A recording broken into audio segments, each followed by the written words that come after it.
हाय दोस्तों।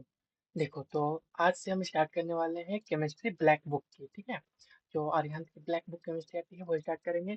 तो ये हमारा होने वाला है फर्स्ट चैप्टर, जो कि बेसिक इंट्रोडक्शन होगा अबाउट केमिस्ट्री के बारे में। केमिस्ट्री के ब्रांचेस क्या होते हैं, एप्लीकेशन क्या होता है, सारी चीजें के बारे में डिस्कस करेंगे। Okay, so let's move. देखो, सबसे पहले मैं यहाँ पर मार्क कर ले रहा हूँ। ओके, तो हम केमिस्ट्री के बारे में डिस्कस करेंगे कि बेसिक डिफिनेशन क्या होता है केमिस्ट्री का। देखो, तो कह रहा है कि chemistry is a branch of science which deals with the composition, structure and properties of matter. Chemistry क्या करता है, एक साइंस का ब्रांच है जो मैटर के कंपोजिशन के बारे में बताता है कि कौन कौन से पार्टिकल उसमें मिलकर बने होते हैं। कोई भी पार्टिकल, सॉरी, कोई भी मैटर किस किस पार्टिकल से बना होता है। स्ट्रक्चर बताता है कि उसका स्ट्रक्चर कैसा है, और उसके प्रॉपर्टीज के बारे में बताता है। ठीक है, तो यही है हमारे पास केमिस्ट्री। अगर कोई पूछे कि फादर ऑफ केमिस्ट्री किसको कहते हैं, तो वो हमारे हो जाते हैं एंटोनी लॉरेंट लेबोजियर, या लेबोजियर भी कहा जाता है। ठीक है, तो ये हमारे हो जाते हैं फादर ऑफ केमिस्ट्री। केमिस्ट्री के बहुत सारे ब्रांचेस होते होते हैं। ठीक है, मेनली हम तीन ब्रांच के बारे में डिस्कस करेंगे। पहला है इनऑर्गेनिक केमिस्ट्री, सेकंड है ऑर्गेनिक केमिस्ट्री, और थर्ड हो जाएगा हमारे पास फिजिकल केमिस्ट्री। ओके, देखो, तो जस्ट थोड़ा सा इंट्रो ले लेते हैं कि इनऑर्गेनिक केमिस्ट्री में हम क्या पढ़ते हैं। तो inorganic chemistry is concerned with the study of elements other than carbon, except carbon और इनके कंपाउंड। ठीक है, तो कार्बन को छोड़ करके के जितने भी एलिमेंट के कंपाउंड बनेंगे या कोई एलिमेंट होगा, उनके स्टडी को हम इनऑर्गेनिक केमिस्ट्री में करते हैं। कार्बन के कंपाउंड्स को या और कार्बन के कंपाउंड्स को हम क्या करते हैं, या लिविंग ऑर्गेनिज्म के जो भी स्टडी होगा उसको हम किसके अंदर पढ़ते हैं, ऑर्गेनिक केमिस्ट्री के अंदर। ठीक है, फिजिकल केमिस्ट्री क्या है, फिजिकल केमिस्ट्री में एक्सप्लेनेशन देता है फंडामेंटल प्रिंसिपल्स के बारे में। ये तो तीन मेन हो गए। ठीक है, इसके अलावा बहुत से ब्रांच जैसे कि एनालिटिकल, हम लैब वगैरह में एनालिटिकल केमिस्ट्री में पढ़ाया जाता है। तो analytical chemistry is a branch of chemistry which concern with the qualitative, मतलब हमें क्वालिटी बताता है कि कलर ऑर्डर के बारे में। क्वांटिटी मतलब अमाउंट से रिलेटेड है। क्वांटिटेटिव एनालिसिस, क्वालिटेटिव और क्वांटिटेटिव हम दोनों एनालिटिकल केमिस्ट्री के अंदर ही पढ़ते हैं। ठीक है, तो ये सारे मेन ब्रांचेस हो गए केमिस्ट्री के। और ब्रांचेस हो सकते हैं जैसे कि मान लीजिए कि बायोकेमिस्ट्री, जो बायोलॉजी और केमिस्ट्री से मिलकर बना होता है, application of biology in chemistry. Okay, next है वार केमिस्ट्री। वार में जो भी यूज होते हैं वेपन्स वगैरह, उनमें केमिस्ट्री का भी यूज होता है। न्यूक्लियर केमिस्ट्री हो जाएंगे, फोरेंसिक केमिस्ट्री हो जाएगा, अर्थ केमिस्ट्री हो जाएगा, और बहुत सारे ब्रांचेस हो सकते हैं केमिस्ट्री का। तो मेरे पास बेसिक इंट्रो हो गया केमिस्ट्री और उनके ब्रांचेस के बारे में।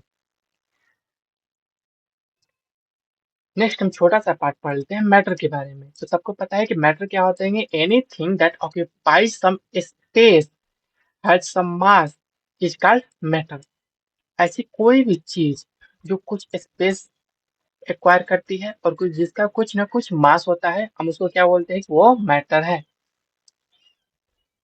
ठीक है, और मैटर क्या होते हैं, तो मैटर कहा जाता है, इनिशियली कोई डिफिनेशन किसी साइंटिस्ट ने नहीं दिया था, बट हम ऐसे बोल सकते हैं कि मैटर जो होते हैं वो स्मॉल पार्टिकल से मिलकर बने होते हैं, जिनके बीच में कहीं ना कहीं स्पेस होता है।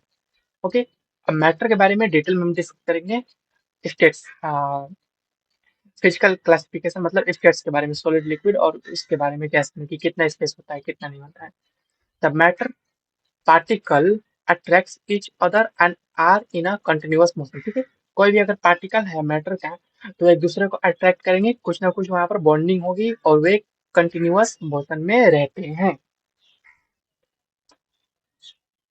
क्लासिफिकेशन ऑफ मैटर पढ़ लेते हैं। ठीक है, तो देखो मैटर को हम दो बेसिस पर क्लासिफाई कर सकते हैं। एक तो फिजिकल क्लासिफिकेशन, ओके। सेकेंड हमारे पास आ जाता है chemical classification.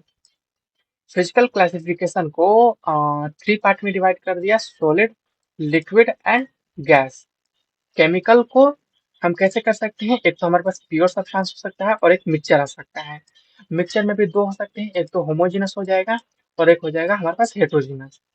Okay, pure substances में क्या क्या आ जाएंगे, देखो, तो जितने भी एलिमेंट्स होते हैं हमारे पास, जितने भी 118 एलिमेंट नोन है, तो सारे एलिमेंट्स कैसे हो जाएंगे, प्योर सब्सटेंस में आएंगे। और जितने भी कंपाउंड हो जाते हैं, जैसे कि H2O हो गया, अमोनिया हो गया, CO2 हो जाएगी, ये सभी हो जाएंगे कंपाउंड्स में आ जाएंगे, ये भी प्योर सब्सटेंसेस होते हैं। एलिमेंट को हम फर्दर क्लासिफाई कर सकते हैं, हमने पढ़ा होता है पीरियोडिक टेबल में कैसे होते हैं, मेटल होते हैं, नॉन मेटल होते हैं और मेटलॉइड होते हैं। ओके, इसका क्लासिफिकेशन कितने मेटल है कितने नॉन मेटल हम पीरियोडिक प्रॉपर्टीज में पढ़ेंगे, चैप्टर होगा उसमें। अब देखो कंपाउंड्स दो टाइप के, इनऑर्गेनिक कंपाउंड्स जिसमें कार्बन नहीं होगा, ऑर्गेनिक कंपाउंड जिसमें कार्बन होगा। बस इतना हो गया, ये हमारे पास हो गया पूरा क्लासिफिकेशन, मैटर के बारे में डेफिनेशन हो गया और ये क्लासिफिकेशन हो गया।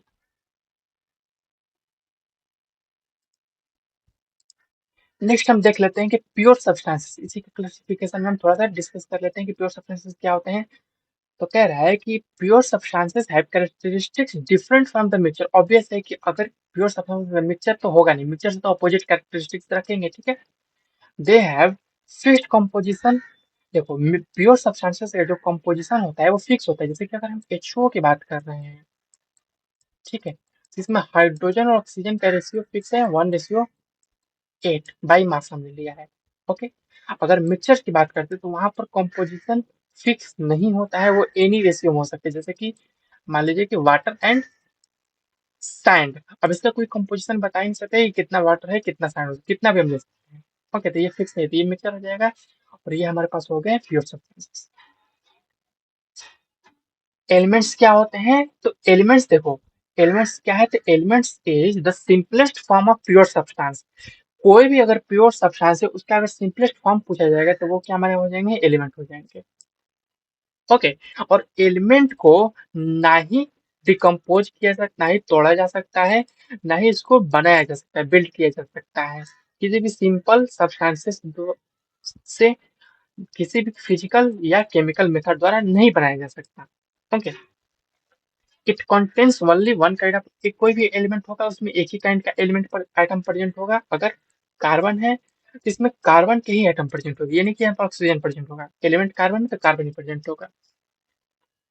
अगर टोटल नंबर की बात करेंगे अब तक नॉन एलिमेंट्स की, तो वो है हमारे पास 1180। एलिमेंट जो होता है मेटल भी हो सकता है, नॉन मेटल भी हो सकता है और मेटलॉइड भी हो सकता है। ओके, अब देखो थोड़ी सी केमिस्ट्री के की भी बात कर लेते हैं, यहाँ पर एक दो वर्ड है जो कि इंपॉर्टेंट है। तो कह रहा है कि हाइड्रोजन जो होता है मोस्ट अबंडेंट एलिमेंट हो जाएगा यूनिवर्स में, याद रखना, यूनिवर्स नॉट अर्थ। अगर बात करेंगे हार्ड हार्ड सबसे ज्यादा, अगर यूनिवर्स में पूछा जाएगा सबसे मोस्ट अबंडेंट एलिमेंट सबसे ज्यादा कौन सा एलिमेंट प्रेजेंट है, तो वहां पर हाइड्रोजन। ऑक्सीजन जो होता है वो एक नॉन मेटल है और मोस्ट अबंडेंट एलिमेंट है अर्थ के क्रस्ट पर। एटमॉस्फेयर में अगर बात करेंगे तो हमारे पास हो जाएगा नाइट्रोजन। ओके, नाइट्रोजन सबसे ज्यादा होता है एटमॉस्फेयर में, अर्थ के क्रस्ट पर ऑक्सीजन प्रेजेंट होता है। अगर मेटल में बात करेंगे कि सबसे ज्यादा मेटल अर्थ के क्रस्ट में कौन सा प्रेजेंट है, तो एल्यूमिनियम। ओके, चलो जी नेक्स्ट मूव करते हैं, कंपाउंड्स के बारे में बात कर लेते हैं। ठीक है, देखो, तो हमने एलिमेंट डिस्कस कर लिया था कि एलिमेंट जो होता है प्योर सब्सटेंसेस होते हैं, तो कंपाउंड भी प्योर सब्सटेंसेस ही होते हैं, इसमें कोई मिक्सचर नहीं होता है। It is also the form of matter which can be found by combining two or more elements in a definite ratio by mass. Okay, अब देखो कह रहा है कि यह भी एक मैटर का फॉर्म है जिसमें कम ये कंबाइन करने से बनते हैं दो या दो से अधिक, जैसे कि हाइड्रोजन और ऑक्सीजन को मिलाने से क्या बना, H2O, और ये रेशियो फिक्स है कि 1:8 में ही मिलाने से बनेगा H2O। ठीक, ठीक है, देखो तो यही लिखा है कि वाटर जो होता है made up of hydrogen and oxygen in ratio 1:8 by mass. Okay, यहाँ पे देखो ऐसे लिख देते हैं ना, Sorry, देखो इसका मास हो जाएगा 2 और इसका हो जाता है 16, सॉरी ये हाफ होता है। ओके, तो ये हो जाएगा 16, हाफ अब 16 हो जाएगा, तो 1:8 आ गया। ठीक है, तो ये हमारे पास हो गए कंपाउंड के डिफिनेशन। कंपाउंड्स कितने टाइप के हो सकते हैं, कंपाउंड दो टाइप के हो सकते हैं, तो एक इनऑर्गेनिक जिसमें कार्बन नहीं होगा, एक तो ऑर्गेनिक हो जाएंगे जिसमें कार्बन होगा। तो कह रहा है कि प्रीवियसली मतलब बहुत समय पहले, की बात है कि it was believed that this compounds are derived from non living sources. बहुत पहले माना जाता था कि जो भी इनऑर्गेनिक कंपाउंड्स हैं वो नॉन लिविंग सोर्सेस से ही मिलते हैं। जैसे कि कौन से हो सकते हैं, जैसे कि चट्टान हो जाएंगे, रॉक्स हो जाएंगे, मिनरल्स हो जाएंगे, माउंटेन्स हो जाएंगे, इस सारी चीजों से। But these are in fact compound of all element. But आजकल ये माना जा रहा है कि ये जितने भी इनऑर्गेनिक कंपाउंड्स होते हैं, ये हाइड्रोकार्बन को छोड़ करके जितने भी कंपाउंड्स हैं वो सारे इनऑर्गेनिक कंपाउंड्स हो जाएंगे। ठीक लिखा है ना कि एक्सेप्ट हाइड्राइड्स ऑफ कार्बन और हाइड्रोकार्बन्स। ठीक है। अब अगर बात करेंगे ऑर्गेनिक कंपाउंड्स के बारे में, तो ऑर्गेनिक कंपाउंड्स क्या कह रहा है? तो ऑर्गेनिक कंपाउंड्स कह रहा है कि यहाँ पर हम क्या करेंगे, according to this earlier scientist these compounds are derived from living sources. Organic compounds को हम कहाँ से डिराइव करते थे, तो लिविंग सोर्सेस थे। जितने भी कंपाउंड डिराइव होते हैं लिविंग सोर्सेस से, उनको बोलेंगे ऑर्गेनिक कंपाउंड। ये पहले की अवधारणा थी। जैसे कि क्या क्या हो सकते हैं, प्लांट्स हो सकते हैं, एनिमल्स, यही तो होते हैं लिविंग सोर्सेज। और these are remain burning the earth crust. Okay, कभी कभी अर्थ के क्रस्ट में प्लांट बहुत सारे पहले अर्थ के क्रस्ट में बर्ड हो जाता है, तो उससे भी हमें मिलते हैं ऑर्गेनिक कंपाउंड्स। ओके, एग्जाम्पल ले सकते हैं, पेट्रोलियम भी एक ऑर्गेनिक कंपाउंड है। अकॉर्डिंग टू मॉडर्न कंसेप्ट में वही कहा जाएगा कि these are the hydrides of carbon और देन डेरिवेटिव्स। क्या है कि ऑर्गेनिक कंपाउंड्स किसको बोलेंगे, तो हाइड्रोकार्बन, कार्बन प्लस अगर हाइड्रोजन से कोई कंपाउंड मिलकर बना हो तो वो ऑर्गेनिक कंपाउंड कहलाएगा। ओके, ये हमारे पास डेफिनेशन हो गए कंपाउंड्स के बारे में। अब मूव करते हैं मिक्सचर्स क्या है। तो कह रहा है कि mixtures are made up of two or more pure substances. ठीक है। देखो कह रहा है कि दो या दो से अधिक अगर प्योर सब्सटेंस मिलकर बने होंगे तो उनको बोल देंगे हम मिक्सचर्स हैं। दे कैन पोजेस वेरिएबल, इनका कंपोजिशन देखो, कंपोजिशन फिक्स नहीं होता है, ये कंपोजिशन वेरिएट करते हैं। Okay, and can be separated into components by some physical method. इनको सेपरेट भी किया जा सकता है किसके द्वारा, फिजिकल मेथड से। मिक्सचर्स को भी दो टाइप में क्लासिफाई किया गया। पहला तो एक होमोजेनस मिक्सचर ले सकते हैं। ओके, होमोजेनस क्या बोलेंगे, देखो जिसमें जो कंपोजिशन होता है वो थ्रू आउट सेम होता है। एक सेकंड में समझा दूं। यही हमने कंटेनर ले लिया, यहाँ पर मैंने मान लीजिए वाटर फिल कर दिया, इसमें मैं कोई ऐसा सब्सटेंस डाल रहा हूँ जो कि जहाँ कहीं पर भी देखेंगे तो कॉम्पोजिशन, जैसे कि यहाँ पर देखेंगे तो भी कॉम्पोजिशन सेम है, यहाँ पर भी देखेंगे तो भी सेम, यहाँ पर देखेंगे तो भी कॉन्सेंट्रेशन सेम है, कॉम्पोजिशन या कॉन्सेंट्रेशन बोल सेम हो जाएंगे, इसको बोलेंगे होमोजीनस। हेटेरोजीनस क्या बोलेंगे, जिसका कॉम्पोजिशन यूनिफॉर्म नहीं है चारों ओर। मतलब मान लीजिए कि बल्क में क्या हो गया, ज्यादा कॉम्पोजिशन हो गया और यहाँ पर लो हो गया, तो इसको बोल देंगे कि ये हो गया हमारे पास हेट्रोजीनस मिक्सचर। इसका सिंपल सा एग्जांपल है सैंड प्लस वाटर, हेट्रोजीनस। और होमोजेनस का हम ले सकते हैं लाइक साल्ट ले सकते हैं, हो जाएगा हमारा homogeneous mixture salt plus. Okay, अब देखो मिक्सचर्स को सेपरेट कैसे कर सकते हैं, इसके कुछ सेपरेटिंग टेक्निक्स भी हैं। ठीक है, ज्यादा नहीं, बस तीन चार डिस्कस कर लेंगे।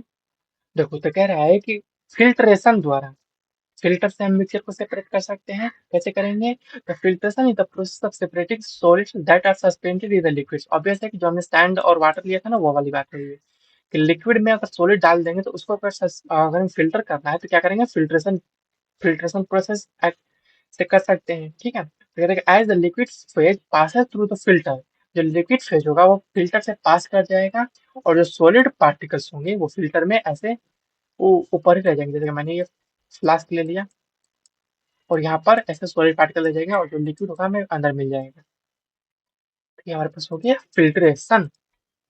हम नेक्स्ट बात कर लेते हैं डिस्टिलेशन के बारे में। ओके, जैसे हिंदी में आसवन भी बोलते हैं। Distillation is the process of heating a liquid to form vapour. Distillation में क्या किया जाता है, किसी लिक्विड को हीट किया जाता है वेपर फॉर्म में कन्वर्ट करने के लिए और इसको वापस से कूल कर लिया जाता है vapour to get back the the liquid, liquid में वापस लेने के लिए, लिक्विड को वापस पाने के लिए। ठीक है, this is the method by which a mixture containing volatile substances can be separated into its component. Okay, ये क्या करते हैं कि वैसे सब्सटेंस के लिए हम एक्सेप्ट अप्लाई करते हैं जो कि वोलाटाइल हो जाए, जैसे कि लाइक कैम्फर हो गया, आयोडीन हो जाएगा, नेप्थलीन हो जाएगा, ये सारे वोलाटाइल हो जाएंगे। ठीक है, तो ये वोलाटाइल हो जाएंगे और एक और नॉन वोलाटाइल सब्सटेंस होना चाहिए सेकंड, जिससे हमें सेपरेट करना है। इसके लिए हम कौन सा मेथड अप्लाई करेंगे, तो हमारे पास है डिस्टिलेशन। ओके, नेक्स्ट हमारे पास sublimation. Okay sir sir sir sir sir sorry, यहाँ पर ये जो है ये सब्लिमेशन के लिए हो जाएगा। डिस्टिलेशन के लिए हम वैसे करेंगे जो लिक्विड में, ये तो लिक्विड में होते हैं, डायरेक्ट सॉलिड में चले जाएंगे। ठीक है, तो यहाँ पर हम लाइक ले सकते हैं बाट एल्कोहल, स्पिरिट, पेट्रोलियम प्लस में वाटर, इसको सेपरेट किया जा सकता है। ठीक है, डिस्टिलेशन पर, क्योंकि दोनों ही लिक्विड होते हैं। ओके, सब्लिमेशन के लिए क्या बात कर सकते हैं, is the process of conversion of a solid directly into vapours. Okay, तो ये क्या करते हैं, ये जो सॉलिड होते हैं डायरेक्टली क्या करते हैं, वेपर में चले जाते हैं हीट करने पर। Substance showing this property are called sublimate, इसको सब्लिमेट करेंगे, जैसे आयोडीन हो गया, नेफ्थलीन हो गया, कैम्फर हो गया। This method is used to separate a sublimate from a non sublimate substance. Okay, sublimate को नॉन सब्लिमेट सब्सटेंसेस से अलग किया जा सकता है, जैसे कि मान लीजिए कैम्फर और अल्फा सैंड का मिक्सचर हो गया, कैसे अलग करेंगे, या तो कोई इसको तो सब ना ही सब्लाइम होगा ना ही फ्यूज होगा, और ये सब्लाइम होकर के वेपर बन जाएगा, इसको स्टेप अलग कर देंगे और हम यहाँ पर कूल कर देंगे, तो हमें कैम्फर मिल जाएगा सॉलिड फॉर्म। नेक्स्ट चलते हैं, देखो नेक्स्ट क्या है, crystallisation. It is a process of separating solids having different sub solubilities in a particular solvent. Okay, देखो बहुत से सॉलिड्स की सॉल्युबिलिटी डिफरेंट होती है। ओके, तो उसके लिए हम क्या कर सकते हैं, क्रिस्टलाइजेशन प्रोसेस को एक्सेप्ट कर सकते हैं, अप्लाई कर सकते हैं। मैग्नेटिक सेपरेशन कर सकते हैं, किसके लिए, क्योंकि उसमें एक सब्सटेंस जो होता है होना चाहिए, वो मैग्नेटिक प्रॉपर्टी शो करना चाहिए। तो कह रहा है कि this process is based upon the fact that a magnet attracts magnetic components of a mixture of magnet and non magnetic substance.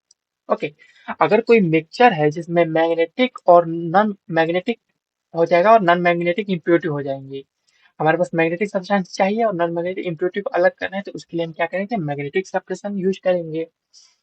The non-magnetic substance remains unaffected, thus it can be used to separate magnetic components from non-magnetic components. Okay, और ये है osmolysis. Okay, this method is based upon the rate of diffusion of gaseous and the rate of separation from gases. ये क्या है कि diffusion पे depend करता है कि कौन सा गैसेस इजीली डिफ्यूज होगा और कौन सा डिफ्यूजन रेट स्लो, जैसे कि H2 और CO2, इनमें डिफ्यूजन रेट किसका ज्यादा होता है, तो H2 का ज्यादा होता है, CO2 कम हो जाएगा। ठीक है, तो ऐसे हो जाएंगे हम डिफ्यूजन के अलग कर सकते हैं इन गैसेस को।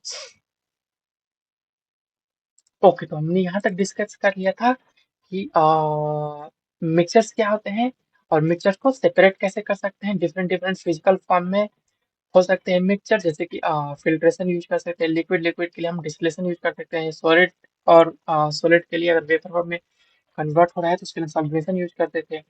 अगर डिफरेंट सॉल्युबिलिटी है तो क्रिस्टलाइजेशन यूज करते थे, मैग्नेटिक इम्प्योरिटी है तो मैग्नेटिक सेपरेशन, और डिफरेंट डिफ्यूजन रेट है हम यूज करते थे एटमोलाइसिस।